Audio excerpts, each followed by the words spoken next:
la indulgencia plenaria consiste, yo ya me fui a confesar y me confesé de las faltas con que he ofendido al Señor.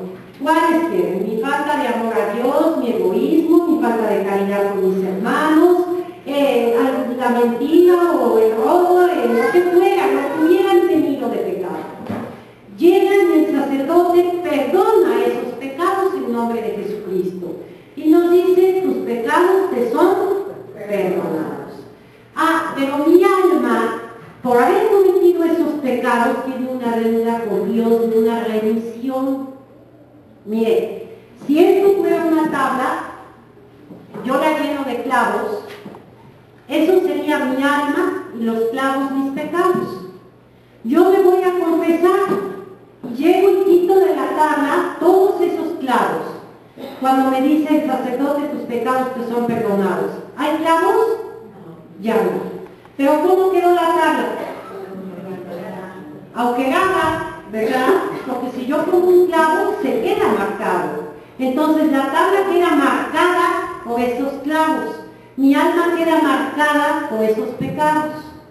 Cuando la Iglesia, madre y maestra, con la potestad que Cristo le ha dado, concede la indulgencia plenaria, la remisión de los pecados, esta tabla es como si viniera el mejor ebanista y la cubriera toda con el mejor barniz y quedara como nueva. Esta alma viene Cristo mismo en la indulgencia plenaria con la acción del Espíritu Santo y quita la deuda que yo tenía que pagar en un purgatorio o en otros sufrimientos por haber ofendido a Dios y a mis hermanos. Entonces, el ganar la indulgencia plenaria es quedar como acabado de bautizar, como templo del Espíritu Santo, sin pecados y además sin deuda por el pecado.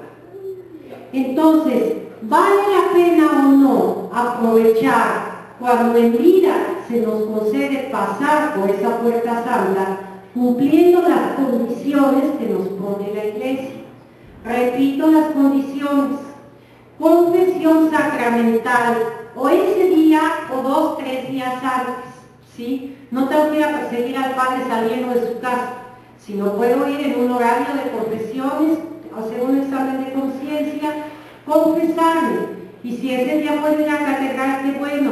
Y si no, durante esos días, manteniendo el estado de gracia, el día que voy a la Puerta Santa, oír mi misa, comulgar y rezar un Padre Nuestro, un Ave María y un Gloria, un credo, por las intenciones del Papa. Que el Papa es el que nos está dando en su potestad la gracia de que la Iglesia nos concede indulgencia plenaria. Ahora, yo tengo la gracia de poder pasar una vez por mí, o todas las que yo fuera a catedral en el año, pero también puedo tener la generosidad de hacerlo por un difunto, que se murió mi compadrito, que pues no era una muy alma de Dios. Pues puedo ir a pasar la puerta santa por mi compadrito para que si esté en el purgatorio, a ese le aplique esa indulgencia plenaria de la remisión de los pecados. Que yo quiero mucho a mi mamá que se murió y era una santa, puedo ir a pasarla por mi mamá que era una santa. Por cualquier difunto que tú hayas conocido, o también puedes abrir tu alma a la generosidad y decir, yo hoy voy a ir a pasar por el alma del purgatorio más necesitada, por el alma del purgatorio más olvidada. Por ella hoy ofrezco pasar. Yo te aseguro que lo que tú pases por las almas del purgatorio, la oración que hagas en esta vida, nos dice el magisterio y los libros de la Iglesia, Revelaciones a los santos, no se va a quedar sin pago. El día que tú mueras, el día que yo muera, ellas van a interceder por nosotros para que entremos por la misericordia de nuestro Jesús a la presencia de Dios. Entonces, ¿cuántas veces podemos pasar por la puerta santa? Pues mira, una por día. Ahorita ya van unos cuantos días, desde el 26 de diciembre, por nuestros trabajos, horarios y condiciones de vida. Es muy difícil que dijéramos voy diario. Pero ¿cómo nos propondremos ir? Una vez por semana, una vez por mes. Ojalá no sea solo una vez al año. Esto es lo que yo quiero que les transmitan a la gente cercana a ustedes. Este año jubilar de gracia, que por ser la beatificación de don Juan de Palafox y Mendoza, se declara aquí en Puebla este año jubilar de gracia. ¿Tienen una duda en cuanto a esta primera parte que les estoy exponiendo? No. ¿Quedó bien claro? Sí. No puedes ir a ofrecer por una persona viva. La persona viva tiene que ir. La puedes ofrecer por ti o por cualquier difunto que hayas conocido o el alma del purgatorio que tú quieras ofrecer, ¿sí? No puede ser, híjole, es que yo no logro que mi mamá, mi esposo, mi tía se conviertan. Yo voy a ir a pasar la puerta santa. No, ella tiene que ir. Tienes que hacer labor de convencimiento, pero puedes ir por ti y puedes ir por cualquier difunto. Esa es la primera parte de la plática que quiero que entiendan. Ahora quiero que nos instruyamos un poquito en por qué don Juan de Palafox y Mendoza y por qué la importancia que tiene para la arquidiócesis de Puebla. En el seminario Arius la semana pasada salió esta portada. Esta foto también salió en todos los periódicos, igual ustedes ya la han visto. Aquí está atrás, perdón, de espaldas, Monseñor Víctor, abriendo con un martillo especial esa puerta del perdón de catedral. Esta es la foto del momento inaugural de este año jubilar palafoxiano. Esta puerta de catedral, les repito, da a la 16 de septiembre y podemos entrar por ella. A lo mejor en un día pasa 5 veces, sí, la indulgencia que ganas es de una vez, con las condiciones que te dije. Si vas 5 días, la ganarás 5 veces. Entonces te quiero platicar un poquito quién fue don Juan de Palafox, para que sepas qué celebramos en Puebla y por qué. Don Juan de Palafox y Mendoza nació en el año 1600 en España, en una población llamada Pitero, un pueblito muy pequeño. Era hijo natural de un noble con una persona humilde. El noble lo abandonó y no se hizo cargo de él, y tuvo una infancia muy difícil don Juan de Palafox, hasta que alguien, viendo la nobleza del corazón de este niño y la capacidad intelectual que tenía, se encargó de irlo ayudando a trabajar y a estudiar, de tal manera que en él nació la vocación religiosa y se ordenó sacerdote a los 29 años en España, en el año 1629. Era un joven lleno de entusiasmo, con un gran intelecto y con una vida espiritual muy profunda. Don Juan de Palafox, a los 29 años ordenado sacerdote, brilla en su sacerdocio y en el año 1639 es consagrado obispo de Puebla. Él tenía entonces 39 años. Para venir de España a Puebla no había aviones como hay ahora. La travesía del viaje por mar tardó y llegó aquí a Puebla don Juan de Palafox, habiendo sido consagrado obispo. Llegó en el año 1640, meses después de su consagración de obispo, por lo que les digo del viaje, que era por mar, tardaba meses. Llega don Juan de Palafox a Puebla, habiendo tratado de conocer todo lo que podía sobre la Nueva España en las pocas comunicaciones que había entonces, porque ahora si algo pasa al otro lado del mundo, en internet en minutos está la noticia, en la televisión, en el periódico, y si es algo malo, más, porque la prensa vende con las malas noticias. Bueno, pues en la época de don Juan de Palafox ni las buenas ni las malas llegaban con rapidez. Entonces don Juan de Palafox se va informando en lo que puede y llega aquí a Puebla en el año 1640. En ese año toma posesión como obispo de Puebla y va a recorrer lo que se llaman 400 leguas, así se medía entonces la distancia, durante su tiempo aquí de obispo, que fue de 10 años. 400 leguas son aproximadamente, para que calculen en kilómetros, 2.800 kilómetros, que para esa época los recorrían a pie, a caballo, en carreta, y eran viajes azarosos y tremendos. Pero don Juan de Palafox no quiso dejar de hacer toda la expedición que tenía que hacer para conocer a todos aquellos que él era el pastor y los otros sus fieles o su grey.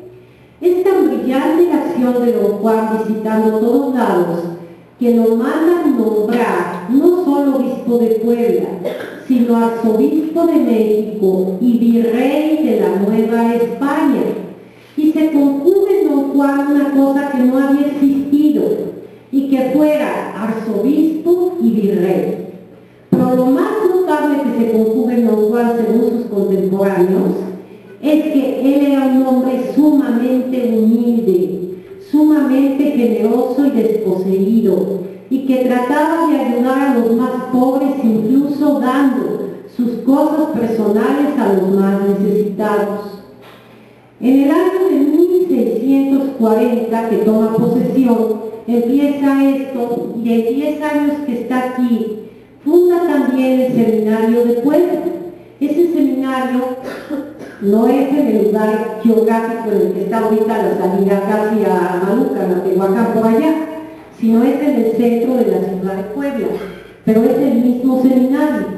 En el centro de la ciudad de Puebla, en la 9, en una casa, que era una casa muy antigua, se funda el seminario para que se puedan formar jóvenes para ser sacerdotes, y a donde concurren jóvenes no solo de la cercanía de Puebla, sino que empiezan a venir en aquellos tiempos de todos los lugares más cercanos que podían, porque no había seminarios como actualmente tampoco hay en todos lados. Y entonces el seminario actualmente se llama el Seminario Palafoxiano, porque don Juan de Palafox lo fundó. También él fundó lo que se llama la Biblioteca Palafoxiana, porque don Juan de Palafox era un hombre sumamente culto. Él fue poeta, escritor, literato. Era un hombre que verdaderamente amaba la naturaleza. ¿Saben como virrey que llegó a prohibir por amor a la naturaleza y a los animales? Las corridas de toros, porque no soportaba que se maltrataran los animales. Fíjense a qué grado de corazón y de sensibilidad hasta por los animales. ¿Qué no sería entonces por la gente? Si con los animales tenía esa sensibilidad, ¿qué sensibilidad no tendría con los pobres y necesitados? Bueno, él en esta época le tocó consagrar la catedral que tardó mucho en construirse, consagra la catedral de Puebla el 25 de abril de 1649. Se consagra la catedral de Puebla y entonces se consagra lo que es, bueno, dentro de la catedral está la puerta del perdón, y miren lo que nos dicen de la puerta del perdón. Solo se abre cada 25 años con ocasión del año jubilar, o cuando toma posesión un arzobispo, ese día cuando obispo tomó posesión, o cuando fallece. Se encuentra en el centro de la fachada de catedral y fue consagrada en 1649 por el venerable don Juan de Palafox.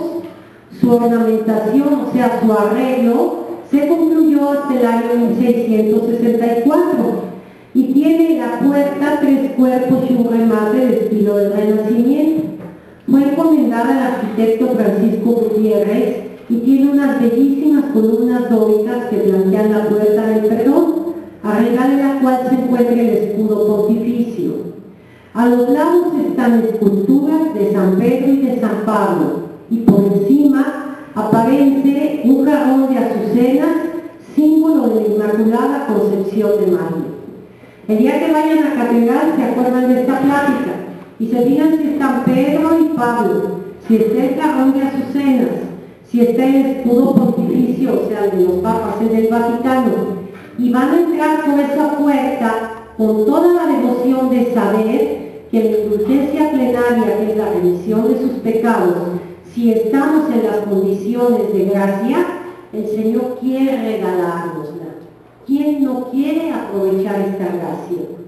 ¿Quién de nosotros sabe el día que va a morir, la forma en que va a morir, si voy a poder tener la gracia de un sacerdote junto, si voy a morir instantáneamente o en un accidente y no tengo la gracia de tener en ese momento a alguien junto. Pues ahorita sí tengo la decisión de poder ir a pasar por la puerta del perdón. Ahorita yo sí puedo decidirlo, después ya no está en mis manos. ¿Ven cuántos regalos de la misericordia de Dios? ¿Ven cuánto cariño de parte de Dios? Imagínense presentarnos ante Él que te diga, oye, Lupita, Carmelita, Chabelita, tantas veces te di todo esto y tú, sorda tus oídos, ciega tus ojos, nunca viste que era yo tocando a tu puerta, cada día fuera de tu casa diciéndote, yo Jesús te espero. Lope de Vega, un gran poeta, tiene un himno que a mí me encanta que dice, ¿qué tengo yo que mi amistad procuras? ¿Qué tengo yo que a mi puerta te la pasas en las noches frías y oscuras? Pues él decía eso, pero yo creo que lo podemos decir cada uno de nosotros. ¿Qué tenemos que el Señor nos quiere tanto? Pues ¿saben qué tenemos y cuál es la respuesta? Que somos hijos de Dios y hermanos de Jesús. Y Él no quiere que ninguno de los hijos de su Padre se pierda, porque para eso ya vino a derramar hasta la última gota de su sangre. Y eso Jesús no lo hizo de balde, lo hizo por amor al Padre y por amor. Permitir leerla porque esto es lo que dice la Iglesia y no quiero yo cambiarlo en una coma, O sea, tu pregunta sé cómo contestarla y te la voy a leer. Dice aquí, mira, en cuanto a los enfermos, ahorita te digo, el enfermo que no pueda pasar, ahorita vemos en dónde estaba, y si no, de todas maneras te la digo. No está aquí, está en otra publicación. A ver, déjame ver. Sí, bueno, no importa, te la contesto con toda seguridad. Cuando hay una persona enferma o impedida de ir, lo que se puede hacer es, si el enfermo no puede salir de casa, el que un sacerdote la visite, aunque no pueda hablar, le dé la absolución. Y la persona desde su casa, ella no puede hablar, yo estoy junto, rece con ella, la absolución se la da el sacerdote, porque no se la puede dar nadie más. Y la persona que está junto reza con ella el Padre Nuestro, el Ave María, el Gloria y el Credo, y esta persona recibe, si en su intención es el pedirle perdón a Dios, la indulgencia plenaria. Cualquier enfermo, ella que le dio un derrame cerebral o otro tipo de personas. Y nosotros, por ejemplo, si estamos cuidando a una persona así, nuestro deber sería y que esa persona pueda recibir, hay muchos ministros de la Eucaristía que visitan las casas, que algún ministro de la Eucaristía le llevara la comunión, rezáramos con ella el Padre Nuestro, el Ave María y el Credo, y después yo poder ir a pasarla por ella. Y ¿quién dice que por vivos no se pasa? No, por vivos no se pasa. Pero esa persona está impedida de salir, está en la cama o está sin poder caminar y yo la puedo llevar, ¿sí? Pero esa persona, aunque yo no pueda pasar la puerta por ella, en su casa, con la intención, lo recibe. Dime. ¿Sí? Bueno, ahí sí sería el criterio de ver si puede o no puede. La Iglesia como madre, aquí todas las que estamos, muchas somos mamás. Pensemos en la lógica que le pedimos a un hijo si está enfermo, hasta donde puede, ¿verdad? Ahora sí que si el hijo está enfermísimo en el hospital, pues no le vamos a decir, vente porque es domingo y vamos a misa. O sea, entonces la Iglesia lo mismo, sí le concede la gracia de indulgencia plenaria a los enfermos en la condición de lo que ahorita se ve. ¿Alguna otra duda? A ver, dime.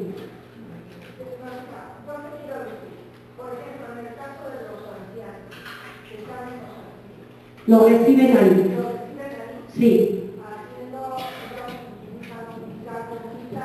Exacto.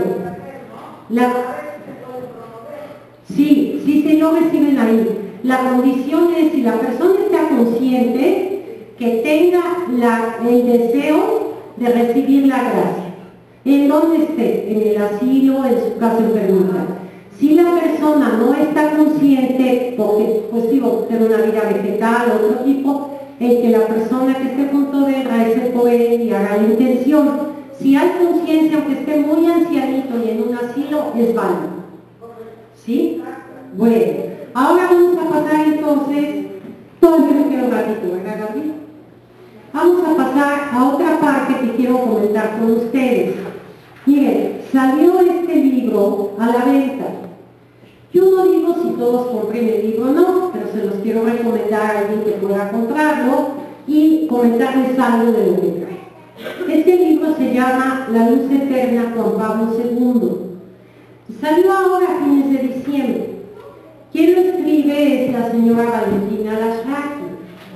Ella, a los 19 años, les voy a contar, a los 19 años la mandaron, ella judía, Jacobo Zabludovsky, aquel gran hombre de las noticias en México que llevaba los noticieros, manda a Valentina Lasraki de parte de Televisa a cubrir la fuente del Vaticano para informar a México. Y resulta que es cuando Juan Pablo II empieza su pontificado. Y Valentina, que no era creyente cristiana, sino judía, va como un trabajo profesional a cubrir el recorrido, nada más que ella vivió todo el pontificado de Juan Pablo junto de él, los 95 viajes de Juan Pablo II, todos los kilómetros que él recorrió. Lo vio en la plenitud, lo vio en la enfermedad, lo vio cuando el muro de Berlín, lo vio cuando la guerra, lo vio en la decadencia física, y ella acabó afirmando y convirtiéndose en Cristo Jesús por el testimonio de Juan Pablo II. ¿Cuántos más millones ha cambiado la vida Juan Pablo? Pero entonces en este libro lo interesante es esto. La primera parte del libro habla del proceso de beatificación que tiene la Iglesia para cualquier persona que dicen que fue un hombre muy santo. Y entonces nos explica, que por eso se lleva varios años, escoge a 129 personas, sea cual sea, en este caso fue Juan Pablo II, Juan de Palafox y Mendoza, la Madre Teresa, lo que ustedes quieran. Escogen a 129 personas, diferentes en personalidad, por ejemplo, en el caso de su santidad, 5 presidentes o jefes de Estado, 5 guardias suizas, 5 de la servidumbre, 5 cardenales, 5 religiosas, 5 ateos, 5 de todo, hagan de cuenta, ensalada de gente que lo conoció. Y a todos les hacen las mismas preguntas, 122 preguntas que tienen que contestar bajo juramento de decir verdad. Y entonces esas preguntas van analizando la vida de la persona en torno a la vivencia de las virtudes: fe, esperanza, caridad, prudencia, templanza, fortaleza. Y entonces, en base a las respuestas de estas 129 personas, si hay una concordancia total de lo que vieron en este hombre, a este hombre se le declara santo. Si no hay una concordancia, porque la mitad decimos que fue santo y la mitad decimos que fue injusto, y otra gente dice que no fue casto, otra gente que no fue obediente, no hay declaración de santidad. Entonces, entre esas 129 personas, ella, por ser la reportera y estar junto al Papa todos los años, es entrevistada. Y entonces ella escribe en este libro gran parte de sus respuestas sobre lo que ella vio de Juan Pablo. Y no saben lo hermoso que está ver cómo ella habla de Juan Pablo como hombre de oración. Tendidas las noches antes de ir a un viaje para estar en su capilla pidiéndole a Dios para toda esa gente a la que le llevaba la fe. En las nevadas, aunque estuviera gravísimo, celebrando misa con tal de que la gente tuviera la gracia de acercarse a Jesucristo. En viajes que le decían que si iba a haber un atentado y que no fuera, él desafiando con su fe que para él Cristo lo protegía. En un aterrizaje en África que no había pista y a dónde van a caer los pilotos y todo el mundo alterado, y él rezando diciendo se abrirá el camino. Da un testimonio de fe leerlo, que uno queda pensando: ay Señor, ¿a dónde está mi fe? ¿Qué gigante eres tú? ¿Qué gigante es Juan Pablo II? Yo les recomiendo su lectura para que se llenen en este siglo XXI, en medio de lo que nos rodea, fuera de ateísmo, de secularismo, de materialismo, en donde todo lo que existe es lo inmediato y lo que no todo se vuelve desechable, en donde los ancianos y los niños productivo ya no te quieren, en donde todo eso no está, que vean en este pleno siglo XXI como un hombre como él supo vivir tan cerca de Dios y llevar los valores verdaderos del ser humano que vale por lo que es, no por lo que tiene, a todo el mundo. De veras es un libro hermoso. Valentina tiene una pluma de lo más ágil, que empieza uno a leerlo y quiere acabarlo. De todo lo que va hablando de los testimonios, de cómo este hombre se convirtió de aquel niño que quedó huérfano de madre antes de los 9 años, su hermano médico muere y su padre cuando él tiene 20 años, viene la guerra, la persecución, la enfermedad y nunca decae en su fe. Es un enamorado profundo de la Santísima Virgen María y con ella tiene un coloquio espiritual de oración para presentarse a Jesucristo, como yo creo que nadie en los últimos tiempos nos puede dar un testimonio. Entonces, en base a eso, quiero comentarles a ustedes un poquito qué podríamos hablar de qué es la fe. ¿Quién me dice qué comprende de la palabra fe?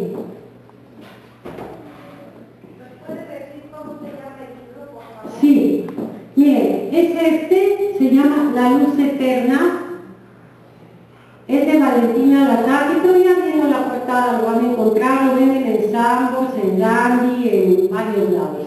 Vale 180 pesos. ¿Las Paulinas no la venden? Yo creo que sí, no, y yo creo que lo deben de vender. Yo lo compré esta semana y me costó 180 pesos porque tengan la idea también de lo que vale.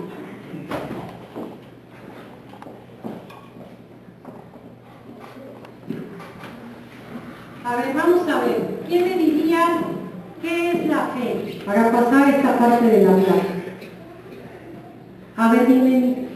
La fe es una confianza ciega en nuestro Señor, en que todo lo que ha prometido lo cumple, en que todo el tiempo nos está protegiendo, nos ama a pesar de lo que somos. Para mí, eso es la fe, que me ama. Así sea yo la última pecadora del mundo, la más fea, la más horrible, Él me ama igual que aún a mis universos. No te llevas el premio de la más fea, no, la verdad que no diga eso, no. Bastantes gracias, querido Señor. No, claro que sí, todo lo que dices es verdad, eso es la fe.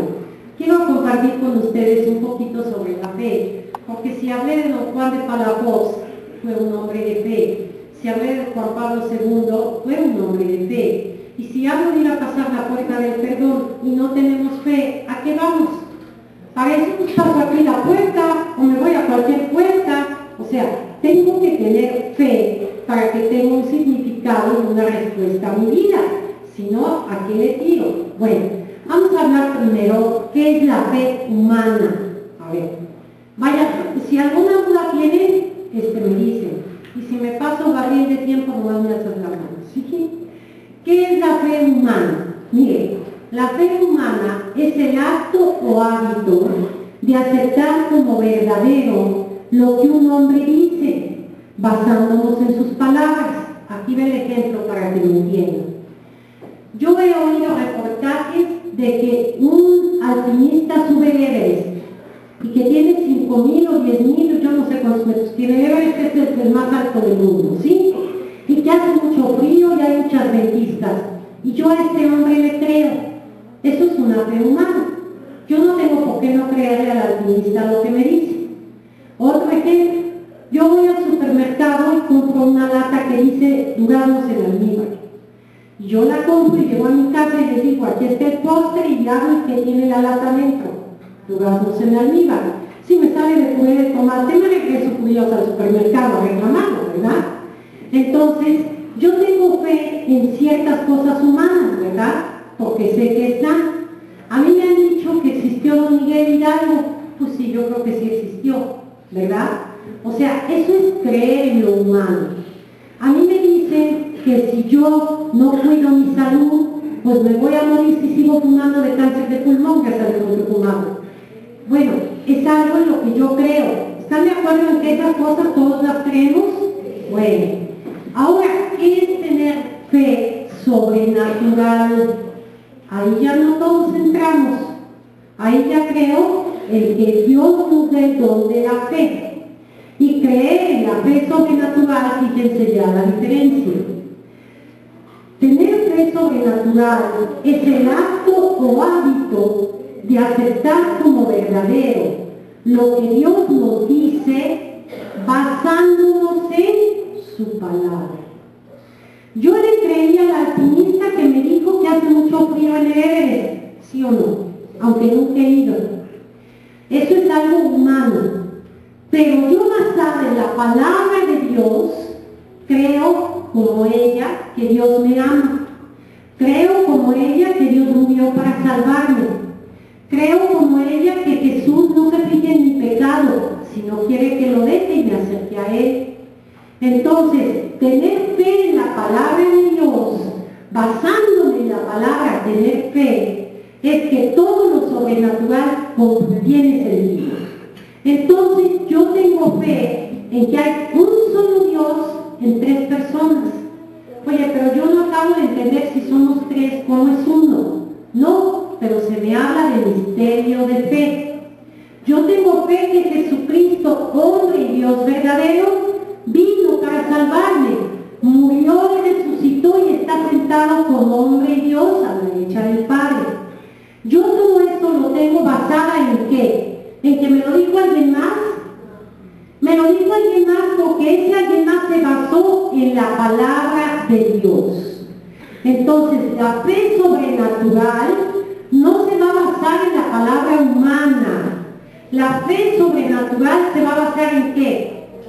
En la palabra de Dios. Por eso es tan importante el estudiar la Biblia. Miren, a veces Dios nos concede la gracia de años y años de estudiar la palabra de Dios. ¿Y saben qué pasa cuando está uno en ella? Piensa uno, ya en un año voy a tener, o en 3 mi diploma, o en 5 mi carrera. Y lo que pasa es que uno comprendiendo que es como un pozo. Mientras más entra el balde para abajo, más puro va siendo el entendimiento de lo que hay en el fondo y pudiendo ver más clara la realidad del agua. Así con la palabra de Dios. Mientras más se profundiza, mientras más se conoce, más quiere uno seguirse sumergiendo en Dios. Entonces, el poder está en la palabra de Dios. Es el primer paso para que hacemos tener una fe en lo sobrenatural. Luego, sería para nosotros una pregunta: ¿es razonable creer? ¿A dónde está la razón? ¿A dónde está lo razonable? Y yo les respondo, la fe es razonable si la persona que habla es sincera y entendida en el asunto. Por ejemplo, el alpinista que me dice que en el Everest hace mucho frío, yo le creo. Si viene aquí un payaso que me está diciendo que es alpinista y que nunca ha subido ni la Malinche y me viene a decir que el Everest no cuesta trabajo y que arriba no hace frío, pues no es una persona entendida en el asunto, ¿verdad? No le voy a hacer caso de lo que dice. Bueno, entonces, la fe natural, yo creo si la persona que me lo dice es sincera y entendida en el asunto. Bueno, la fe sobrenatural es razonable si es Dios quien habla. Si a mí me vienen aquí con doctrinas o teorías de nuevas religiones, en que me vienen a dar, ahora sí que a descubrirme el hilo negro porque descubrieron a Dios ayer, yo no puedo tener fe en esa persona. Yo lo único que puedo tener fe en Dios es en el Dios que se ha revelado él mismo, no es que me revele una persona. La persona puede estar confundida en espejismos, pero si la fe de la que me habla la persona está basada en la palabra de Dios, y la palabra de Dios es la revelación de Dios, y es el Espíritu Santo quien ha permitido que ahí se escriba, entonces sí. Entonces mi fe sobrenatural no se basa cuando dicen, es que tú le crees al padrecito, o a la catequista, o al papa, y son humanos. No, yo le creo al padrecito y a la catequista y al papa. Y sé que se pueden llegar a equivocar en lo humano, porque son humanos. Pero en lo que me hablen de fe, no. Porque lo que me hablan, me lo están hablando basado en ¿qué? En la palabra de Dios. Y entonces es en Dios en quien yo creo. Luego, ¿cómo saber si es Dios quien habla? Miren, Dios en su sabiduría se hace entender con una claridad. Las personas acostumbradas a escucharlo no necesitan señales especiales. Sin embargo, el Señor otras veces señala sus palabras por milagros o prodigios. Cuando Jesús andaba aquí en el mundo, muchos creyeron en Él, pero muchos no. Y veían a Jesús y lo oían hablar y no le creían. Sin embargo, Jesús aparte también hizo algo que se llaman milagros, que son prodigios sobre la naturaleza. Y curó enfermos de diferentes dolencias. Y resucitó a 3, que son la hija de Jairo, el hijo de la viuda de Naín y Lázaro su amigo. Y aparte hizo milagros sobre la naturaleza. Convirtió el agua en vino, calmó la tempestad, convirtió para darles de comer a 5,000 con 5 panes. Y Jesús expulsó demonios. Todo esto son milagros y prodigios sobre la naturaleza. Y sin embargo, los fariseos y los saduceos no creyeron en Él. Y el Viernes Santo, a través de la intriga, los saduceos hacen que Cristo Jesús muera en la cruz. Entonces, ¿de qué lado estás tú? ¿Del que quiere ver señales y prodigios porque si yo no me das tal cosa, Señor, no creo en ti? ¿Como un fariseo? ¿O el que dice, Señor, yo creo y por la fe el Señor en su generosidad no deja de manifestarnos su vida, su obra y su amor en milagros?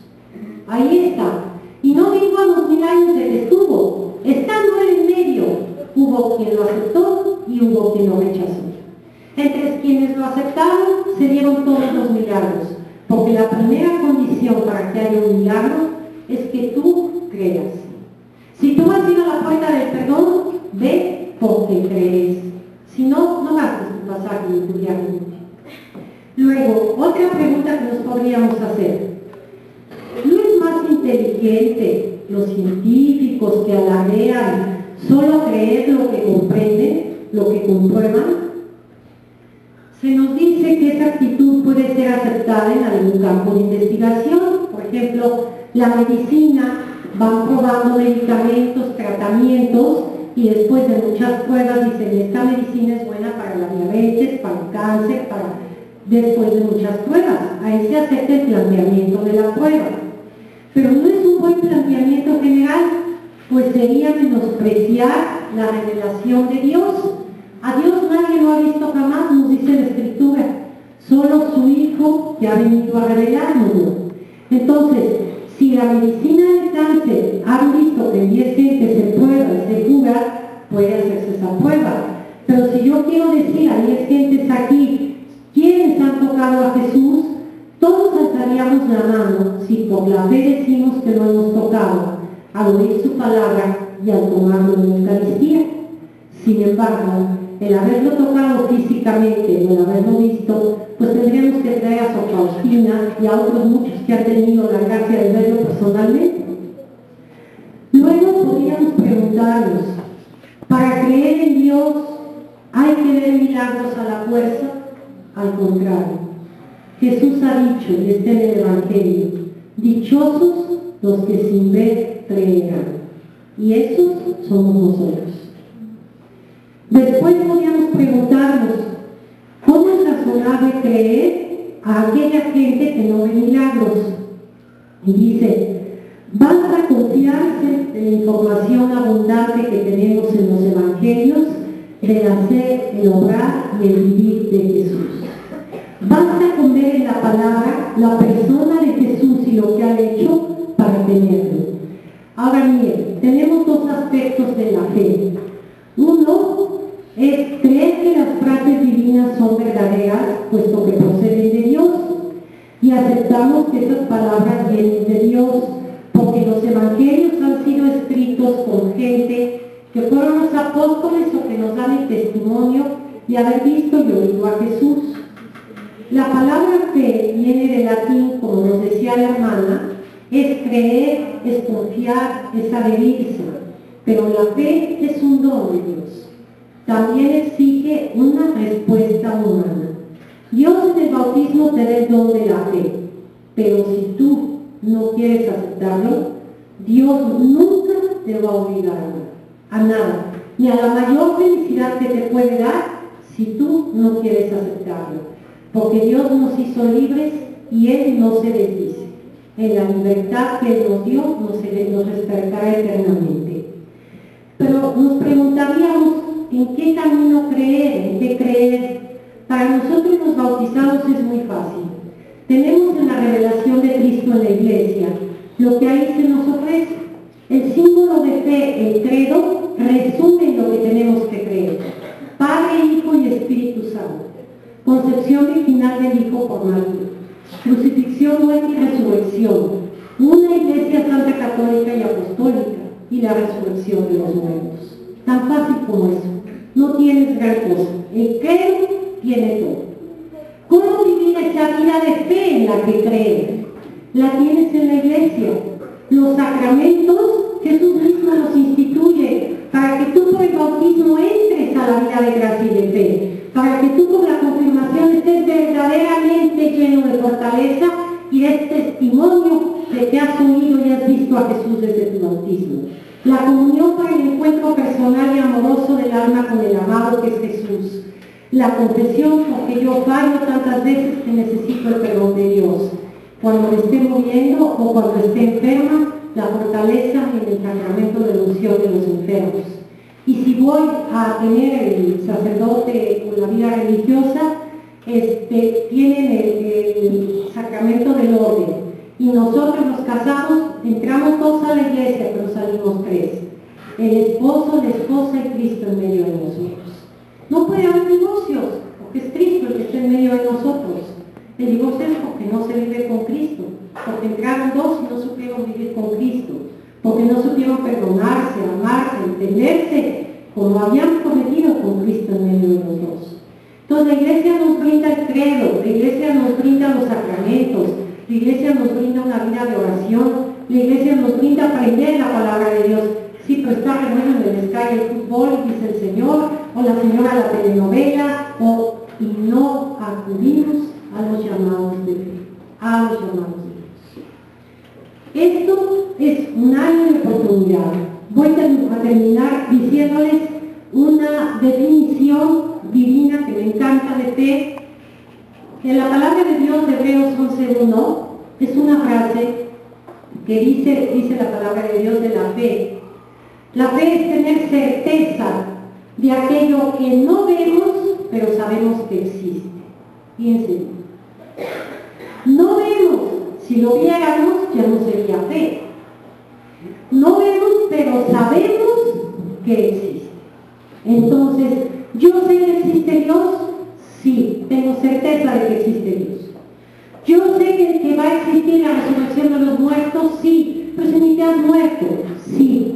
Pero yo en mi símbolo de fe, en el credo, lo repito, porque en la palabra de Dios, en la primera carta de Corintios 15, tengo todo un capítulo de resurrección, en el que Cristo es el primogénito entre los muertos, en el que lo que se siembra corruptible saldrá incorruptible, en lo que en la palabra de Dios he leído en la resurrección, para mí es suficiente para tener fe en la resurrección. Entonces, la Hebreos 11:1 es certeza, creer en lo que no vemos, pero que tenemos la seguridad y la certeza de que existe. Ahora, para terminar, les leo una frase de la Madre Teresa de Calcuta sobre la fe, otra gran santa de nuestra época, que ahora sí que ella sí se llevaba codo a codo con Juan Pablo II en la vida de Dios, en la vida espiritual. Y dice la Madre Teresa: el fruto del silencio es la oración. El fruto del silencio es la oración. El fruto de la oración es la fe. El fruto de la fe es el amor. El fruto del amor es el servicio. Y el fruto del servicio es la paz.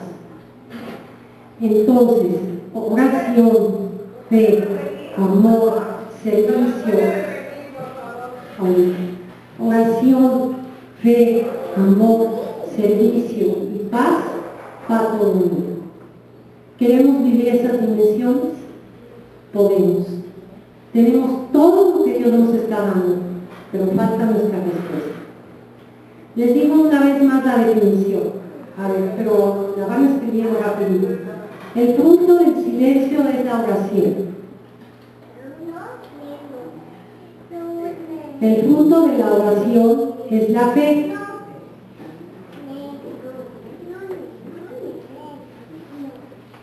El fruto de la fe es el amor. El fruto del amor es el servicio.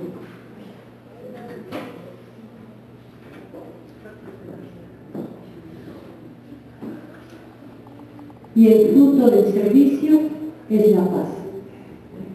Y termino con una frase de Juan Pablo II que dice sobre la fe: aquel que tiene fe nunca está solo. Muchas gracias.